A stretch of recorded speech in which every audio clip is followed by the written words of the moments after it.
what's up, you guys?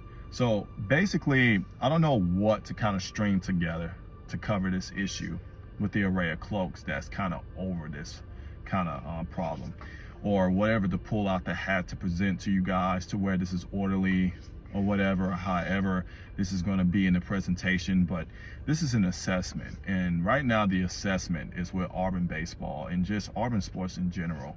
So I was tuning into Cal Rush as he was basically tuning in to Auburn playing Milwaukee, you know, everything. And shouts out to him, shouts out to the barn, shouts out to Zach Blackerby and the guys. Tune into their channel, just hit them guys up.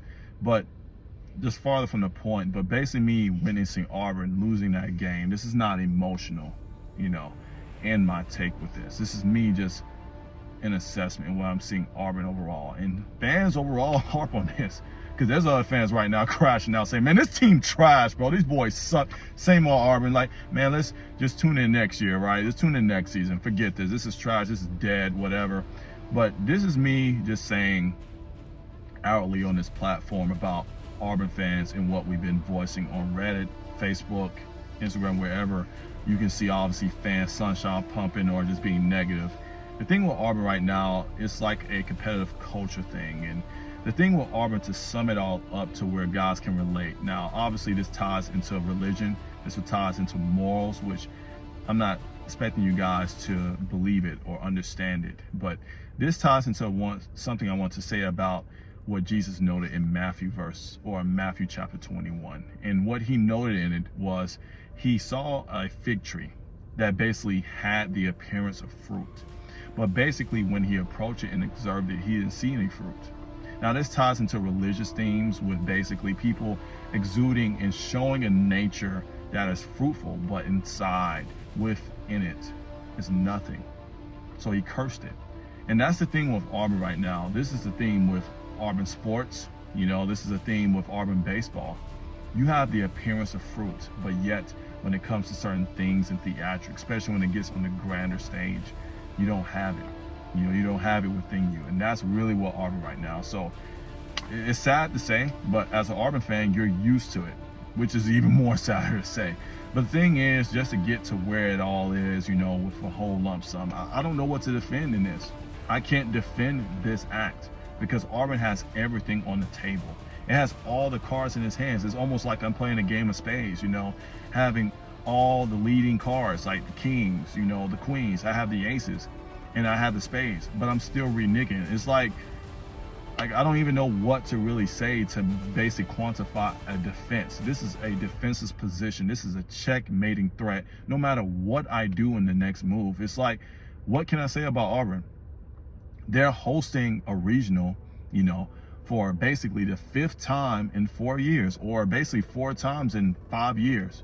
Like, I don't know what to say in this. You got great players in like Ethan Bingaman, you got Trace Fralick, you got Eric Gravera, you got Bub Terrell, like you got basically all these guys, Chris Rambert, you know, if I'm pronouncing his name correctly, Jake Marciano, you know, things I'm just trying to tie in right now, you know, everything. This is not me just listing off notes or stats or anything, just off my heart, off my mind right now.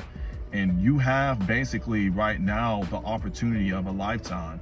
This is like a now or never situation. You're in the best conference in baseball. You know, you're facing teams that are winning basically World Series that you're contending in, basically playing from season to season, you know, in these series. So the thing is right now is Auburn, I don't know what to really say about them in baseball. You know, this is basically now or never. So basically in this moment, after they lost to Milwaukee, if basically they lose to UCF and basically, or NC State, depending on who wins or loses that, I mean, it's over. Like, you had a chance, really, to be honest, to walk freely to the World Series because you're going to host the Super Regional, given your seating. Like, you've been, like, tops in RPI for the last couple of years, you know, and everything. You have great players for the future, as I already just listed. Like, this is a problem that not just with baseball, you know, as I stated at the start of this video, this is with Auburn sports in general. Why can't you just finish, you know, everything, and show yourselves to being who you are? That you are this lush, this tree that Bush Thompson has built up, and, you know, the athletic director has built up within this program for about 11 seasons, you know, and everything. You're respectable, you know, everything. You're in a conference that basically, if you can contend and win against them, you're going to win the World Series. So the thing is right now, with Auburn sports, like, we got to finish. I mean, Auburn fans note this, but I'm going to note it and just toot it and blare it on a horn, or blare it on some speakers or a mic. Finish. Plain and simple.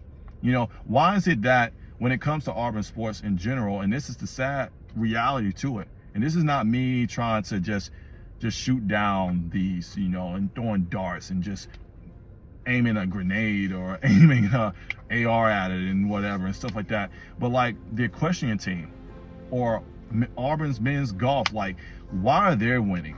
They have won of recent. Why can't Auburn finish like it did in 2010? And that's a sad reality, that Auburn has not finished in the main sport in over like 15, 16 years. Yeah, you can throw the bronze at me and talk about Auburn's you know, Final Four runs with basketball. Or you could talk about Auburn almost made the playoffs, you know, in football in 2017, maybe 2019, whatever you want to throw in there, but it doesn't really matter to the equation. Like, literally, it's about wins and losses, especially in something that Auburn has amassed in itself and a cult of personality is built for itself in competition. You've won. You've shown yourself through RPI in baseball. You've shown yourself that you're capable, even when you go in 5-7 in football, you know, everything. Or when basically as a team, when things don't really match your way when it comes to basketball or any sport, that you're capable. Just finish. Right the wrong, right, and everything. Finish the deal. So, like, I mean, I don't really got much else to say. Like, I'm defending something defenseless. You know, everything. I'm defending something that doesn't need it. You know, everything and stuff like that. Like, it already has itself. It already has whatever is needed. It just has to just do it. Plain and simple. Like, I don't know what else to say. Like, my mind is, I mean, it's just like I said. But, you know, if there's other piece of content that you'll recommend, any comments to the reactions to all of this with Auburn right now, because this is not overreaction, truly. This is more of an assessment. And I just wanted to throw in Auburn overall as a sports kind of theme with this. But you guys, man, like, comment, and subscribe, you know, everything. If you want more videos like this, you know, and everything and stuff like that, just kind of just stay tuned in, you know, and everything. Other than that, I don't really got much else to say to this. You know, I'm just really just like, my mind's blank, like I'm under mind control or something. But, you know, you guys be well, you know, and everything. And God blessings to you all. And War Eagle.